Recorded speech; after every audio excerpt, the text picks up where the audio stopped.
Musical Theatre tomorrow here on Radio 2 at 1 o'clock. I never miss it. I love it. Now, people have been in touch. Oh, Angela, of course everyone wants to know about this. Amelia and Dundred. I love Rip Off Britain, which is such a popular programme. It is, yes. I mean, it rates so highly. Well, we do about 60 programmes a year, and we get, I think, the high... We do, yeah, look at the expression on your face. 60? About 60 programmes a year.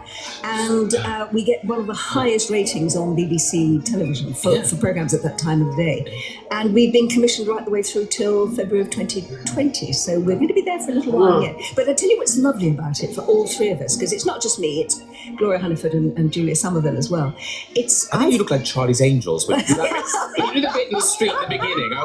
Where's Bosley?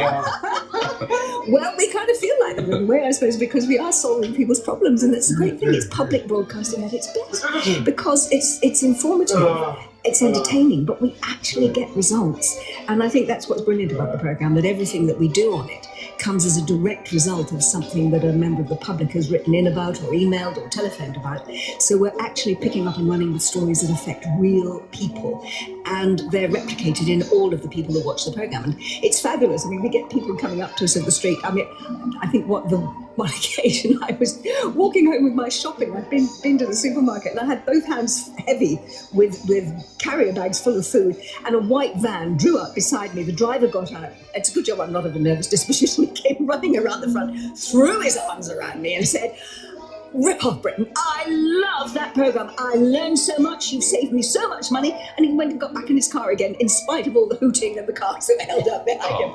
But it's could have helped carry the shopping, I thought. I think it's an indication of the way that people relate to the programme. Elaine Page, this is from Damien in Buxton. I hear that you're going to be appearing in Midsummer Murders. What can you tell us about your episode, please? Has it not been on yet? No, it's not been on. And I tell you what, I filmed it, crikey, such a long time ago now, I can't remember anything about it. I mean, no, I can, but I can't.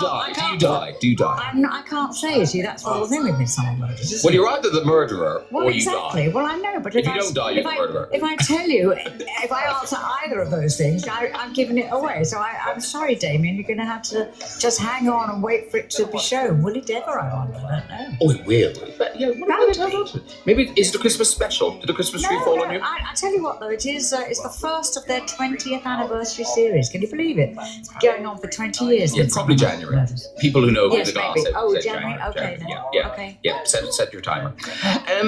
Angela, you were one of the first and most famous female newscasters on TV. But things like, the saying Fiona Bruce might take over in Question Time, and it's a huge story. It's a big headline thing, and that's 40 years later. This is Pat in Albans. Does it surprise you that things haven't changed more? Well, I think things have changed an enormous amount when you think of how many women there are reading the news now, and not just reading the news, but I mean, you can watch the 10 o'clock news on the BBC, and it may be Fiona actually reading it, but then you've probably got Katja Adler from Europe, who's the most brilliant Europe correspondent. You've then got a political correspondent and a sports correspondent. All of them are women, and all over the country now you've got women in really top jobs, both in front of and behind the camera in television and indeed in radio. So I think from that point of view, women have made enormous strides in broadcasting. What I find extraordinary is that there's the kind of hysteria about the fact that it might be a woman taking over Question Time, as if somehow that's the last bastion for male dominance. She's a perfect. Fiona and a lot of other women are perfectly good broadcasters. They know their stuff when it comes to politics, and they are very good interviewers, and they are incredibly good presenters. They can hold an audience. They can hold a panel of speakers. So why shouldn't there be a woman? And why shouldn't the fuss does seem insane, given that it's half the population. Is nonsense. Absolutely. But it's a classic kind of It's a classic tabloid story. Yes, and once you get to it, never forget.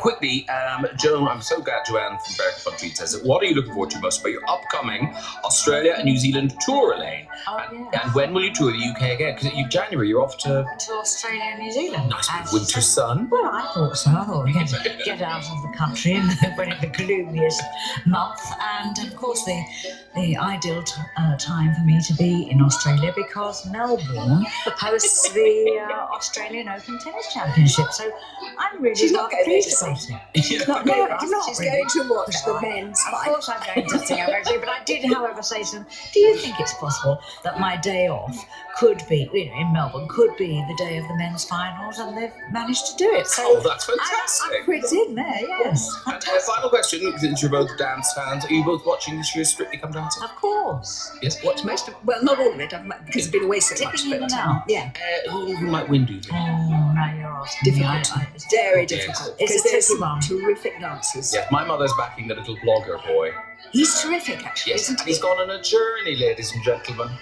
Well, has he? He has, he's learned Yes. how to dance. But you see, that's what I think is great about the programme, that it's the ones who have never danced before who have actually made the most advance and who are actually really showing what the programme's all about, which is that anyone The can programme dance. should really be about people that have never danced before, Yes. because it's a No, bit, that would be it's a bit god-awful to watch unfair, that. really, isn't it? You need some good people, Elaine. Just one. Yeah. But I hope the winner is the person who has made the most advance. Yes. Very well said.